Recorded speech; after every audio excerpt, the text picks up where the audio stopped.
بسم الله الرحمن الرحيم. عن ابن عباس رضي الله تعالى عنه قال قال رسول الله صلى الله عليه وسلم: نعمتان مغبون فيهما كثير من الناس، الصحة والفراغ، أو كما قال عليه الصلاة والسلام. صدق رسول الله صلى الله عليه وسلم. حضرت ابن عباس رضی اللہ تعالیٰ عنہما روایت فرماتے ہیں، پیارے پیغمبر صلی اللہ علیہ وسلم نے ارشاد فرمایا: نعمتان مغبون فیہما کثیر من الناس، دو نعمتیں ایسی ہیں کہ جن میں بہت سارے لوگ دھوکے کے اندر پڑے ہوئے ہیں۔ الصحت والفراغ،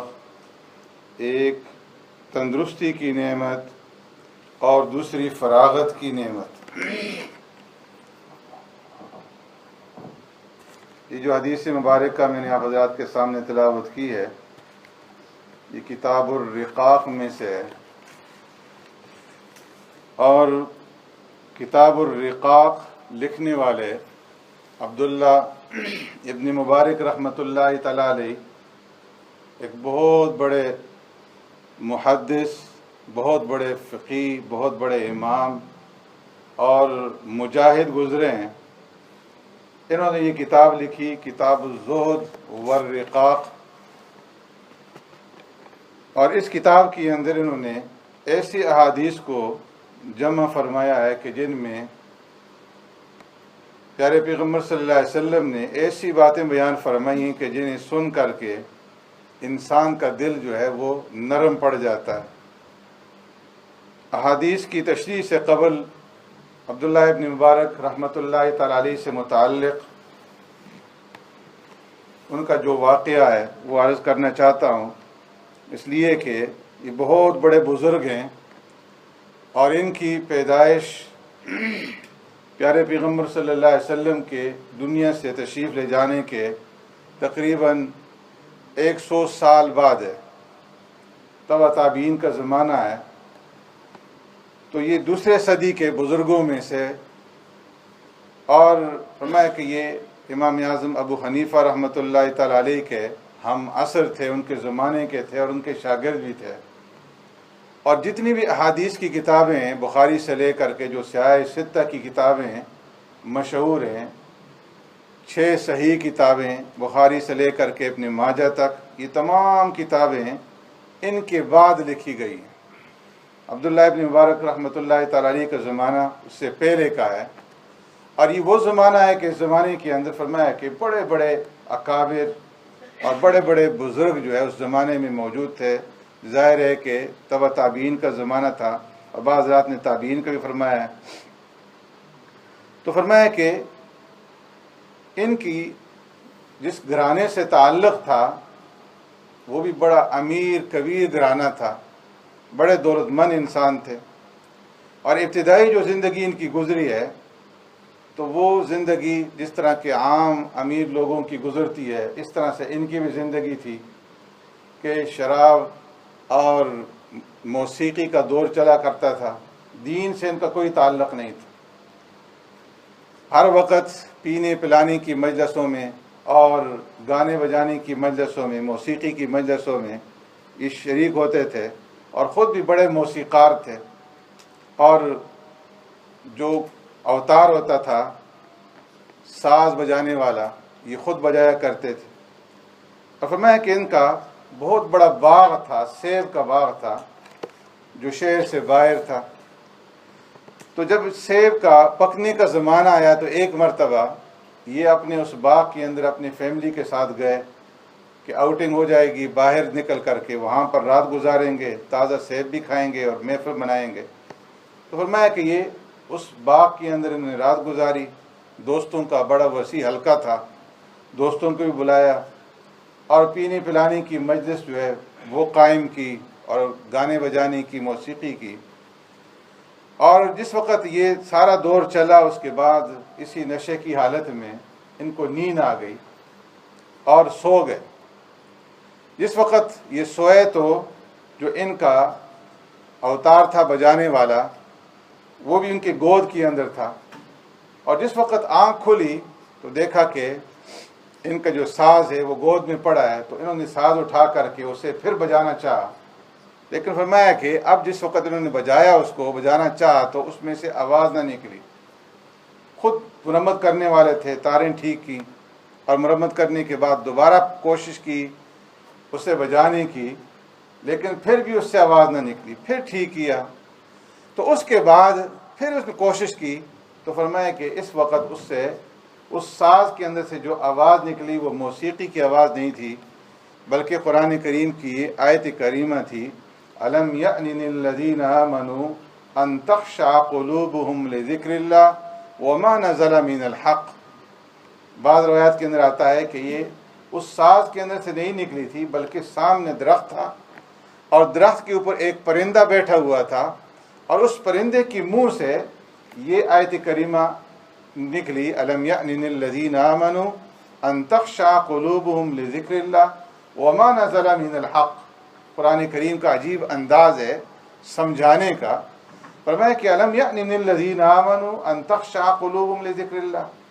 کیا ابھی تک ایمان والوں کے لیے وہ وقت نہیں آیا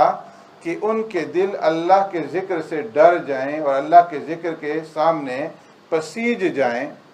اور جو اللہ رب العزت نے قرآن کریم کے اندر آیات نازل کی ہیں، ان آیات اور ان ہدایت کی باتوں کے اوپر ان کا دل جو ہے وہ مائل ہو جائے۔ تو فرمایا یہ جس وقت آیت کریمہ انہوں نے سنی تو ان کے دل کے اوپر ایک چوٹ لگی، اور انہیں احساس ہوا کہ میں نے ساری زندگی کہاں ضائع کر دی۔ فوراً زبان سے یہ الفاظ نکلے، بلا الآن یا رب، اے پروردگار وہ وقت آ گیا ہے، اے پروردگار وہ وقت آ گیا ہے۔ اور اسی وقت انہوں نے توبہ کی، اور اس ساری محفل کو چھوڑ کر کے اور اس گانے بجانے کو چھوڑ کر کے یہ دین کی طرف راغب ہوئے، اور دین سیکھنا انہوں نے شروع کیا، یہاں تک کہ اللہ تبارک و تعالیٰ نے اتنا بڑا اونچا مقام دیا کہ بہت بڑے محدث بنے۔ فرمایا کہ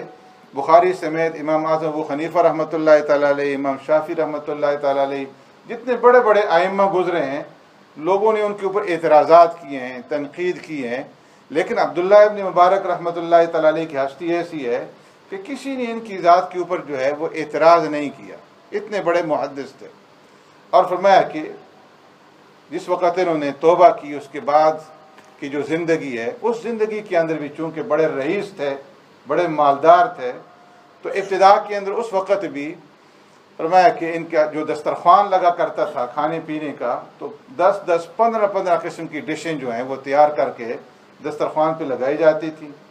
اور کئی لوگ جو ہے بیٹھ کر کے ایک بڑا مجمع ہوتا تھا کھانے والوں کا، جو کھانا کھاتے تھے، یہ لوگوں کو بلا کر کے دسترخوان پہ جمع کرتے، کھانا کھلاتے، لیکن خود ان کا روزہ ہوتا تھا، خود نہیں کھاتے تھے۔ اور فرمایا کہ پھر آخری زندگی جو ان کی تھی، انہوں نے تنہائی کے اندر گزاری۔ خراسان ان کا شہر تھا جہاں یہ پیدا ہوئے تھے، خراسان سے انہوں نے ہجرت کر کے یہ بغداد چلے گئے عراق کے اندر، اور وہاں جا کر کے ایک چھوٹا سا مکان لے لیا۔ جو پہلا مکان تھا خراسان کے اندر، فرمایا اس کا جو برآمدہ تھا اتنا بڑا تھا کہ 50 گز لمبا اور 50 گز چوڑا ہوتا تھا، اور ہر وقت اس برآمدے کے اندر لوگوں کی بھیڑ لگی ہوتی تھی، ایک مجمع ہوتا تھا، کوئی جو ہے مسائل پوچھ رہا ہے، کوئی علم حاصل کر رہا ہے، اور کوئی اپنی ضرورتوں اور حاجتیں لے کر کے آیا۔ تو جس وقت یہ بغداد منتقل ہوئے، چھوٹا سا مکان تھا، کسی نے کہا کہ آپ کا دل تنگ نہیں ہوتا، اتنے چھوٹے سے مکان کے اندر آپ رہ رہے ہیں، اتنا بڑا مکان، عالی شان مکان چھوڑ کر کے آئے؟ تو فرمایا کہ نہیں، میں یہاں پر بڑے سکون سے ہوں اور بڑا اطمینان سے ہوں۔ فرمایا کہ مسجد میں چلا جاتا ہوں، یہاں پر میرے پاس لوگوں کا جمع غفیر نہیں ہے، وہاں پر بہت لوگ جمع ہوتے تھے، یہاں میں تنہا ہوں، اور مسجد میں جا کر کے نماز پڑھ کے واپس گھر آتا ہوں، تو گھر جب لوٹتا ہوں یا میں ہوتا ہوں یا اللہ کے رسول صلی اللہ علیہ وسلم ہوتے ہیں۔ یعنی احادیث کے ساتھ ان کا تعلق تھا کہ اللہ کے رسول صلی اللہ علیہ وسلم کی جو احادیث ہیں ان کی تلاوت کیا کرتے تھے۔ تو اس طریقے سے فرمایا کہ اللہ رب العزت نے حدیث کے اندر مقام عطا فرمایا۔ ایک مرتبہ کا واقعہ ہے کہ یہ ہارون رشید کا زمانہ تھا، ان کی خلافت تھی، تو یہ بغداد کے اندر باہر نکلے کسی محلے کے اندر. لوگوں کو جب معلوم ہوا کہ عبداللہ ابن مبارک رحمۃ اللہ تعالی علیہ آئے ہیں، تو ہر طرف سے لوگ جو ہے ان کی زیارت کے لیے، ملاقات کے لیے امڑ آئے. ہارون رشید اس وقت اپنی بیوی کے ساتھ یا والدہ کے ساتھ جو ہے اپنے قلعے کے اندر بیٹھا ہوا تھا کہ اچانک اسے جب آواز سنائی دی تو گھبرا گیا کہ شاید باہر سے کسی دشمن نے حملہ کر دیا. جس وقت تحقیق کی تو معلوم ہوا کہ عبداللہ ابن مبارک رحمۃ اللہ تعالی علیہ آئے ہیں اور لوگ ان کے استقبال کے لیے نکلے. اور فرمایا کہ اس مجمع کے اندر ان کو چھینک آ گئی. الحمدللہ کہا تو جواب کے اندر پورے مجمع نے یرحمک اللہ جب کہا تو اتنا شور بلند ہوا کہ ہارون رشید کی بیوی کہنے لگی کہ اے ہارون رشید، تم کہتے ہو کہ میں بادشاہ ہوں اور آدھی زمین کے اوپر میری بادشاہت ہے. اصل بادشاہ تو ان لوگوں کی ہے کہ لوگوں کے دلوں کے اوپر یہ بادشاہت کرتے ہیں. تمہیں جب مجمع جمع کرنا ہوتا ہے تو پولیس کے ذریعے سے مجمع جمع کراتے ہو، اور یہ وہ لوگ ہیں کہ ان کا نام سنتے ہی لوگ جو ہے خود بخود امڑے چلے آتے ہیں. تو اتنا بڑا مقام تھا. ایک مرتبہ حج کو جا رہے تھے تو میں کہ راستے میں جاتے ہوئے دیکھا کہ گندگی کا ایک ڈھیر ہے، اور اس ڈھیر کے اوپر جو ہے جو قافلہ تھا ان کا، اس قافلے میں سے کسی کی مرغی جو ہے وہ مر گئی اور مردار ہو گئی، اسے وہاں پر پھینک دیا، گندگی کے ڈھیر پہ پھینک دیا. یہ پیچھے سے آ رہے تھے. اچانک دیکھا کہ ایک بچی جو ہے قریب کی بستی سے نکل کر کے آئی اور جلدی سے اس مری ہوئی مرغی کو اٹھا کر کے کپڑے کے اندر لپیٹا، اور لپیٹنے کے بعد جلدی سے اپنے گھر کی طرف چل پڑی. انہیں تعجب ہوا کہ مردار مرغی کے ساتھ اس کا کیا کام ہے، تو یہ بھی ان کے پیچھے چل پڑے. اور جس وقت ان کے گھر پہنچے، بچی کے گھر میں، تو پوچھا کہ تم کون ہو اور تم نے یہ مرغی کیوں اٹھائی جو کہ مری ہوئی تھی. جب بہت زیادہ اصرار کیا تو اس بچی نے بتایا کہ میرے والد کا انتقال ہو گیا ہے اور گھر میں صرف میں ہوں اور میری والدہ ہے، کمانے والا کوئی نہیں ہے، اور کئی دنوں سے ہمیں فاقہ ہوتا ہے، بھوک ہوتی ہے. تو شریعت کے اندر ہمیں اجازت مل جاتی ہے کہ جس وقت اتنا فاقہ ہو کہ جان بچانی پڑے تو مردار کھا لو. تو ہم جو ہے شریعت کی دی ہوئی اجازت کے مطابق جب کوئی اس طریقے سے کوئی آدمی پھینک دیتا ہے مردار چیز تو اٹھا کر کے لے آتے ہیں اور اپنی بھوک مٹا لیتے ہیں. عبداللہ ابن مبارک رحمۃ اللہ تعالی علیہ کے دل کے اوپر چوٹ لگی اور فرمانے لگے کہ میں تو حج کے لیے جا رہا ہوں اور یہاں پہ یہ لوگ جو ہے مردار کھانے پہ مجبور ہیں. اپنے خادم سے فرمانے لگے کہ کتنا ہمارے پاس سرمایہ ہے. کہا کہ 2000 دینار ہیں. تو فرمایا کہ ہم حج نہیں کریں گے، اس سال ہم حج نہیں کریں گے، واپس چلیں گے، اور جتنا خرچہ راستے کا واپسی کا ہے تقریباً 20 دینار وہ نکال لو، اور باقی سارے کے سارا خرچہ جو ہے وہ اس بچی کے حوالے کر دو تاکہ اس کا جو ہے کام بن جائے. اور مجھے اللہ رب العزت کی ذات سے یہ امید ہے کہ حج کرنے سے زیادہ اس کے اوپر جو ہے مجھے اللہ رب العزت اجر عطا فرمائیں گے. تو اتنے بڑے بزرگ تھے، انہوں نے جو ہے یہ کتاب لکھی ہے اور اس کتاب کے اندر انہوں نے احادیث کو جمع کیا. سبحانک اللہم بحمدک نشہد ان لا الہ الا انت نستغفرک ونتوب الیک. اللهم ربنا آتنا في الدنيا حسنة وفي الآخرة حسنة وقنا عذاب النار وقنا عذاب القبر وقنا عذاب الحشر وقنا عذاب الدين وقنا عذاب الميزان. اللهم إنك عفو كريم تحب العفو فاعف عنا. اللهم إنا نسألك الهدى والتقى والعفاف والغنى. اللهم إنا نسألك العفو والعافية والمعافاة الدائمة في الدنيا والآخرة والفوز بالجنة والنجاة من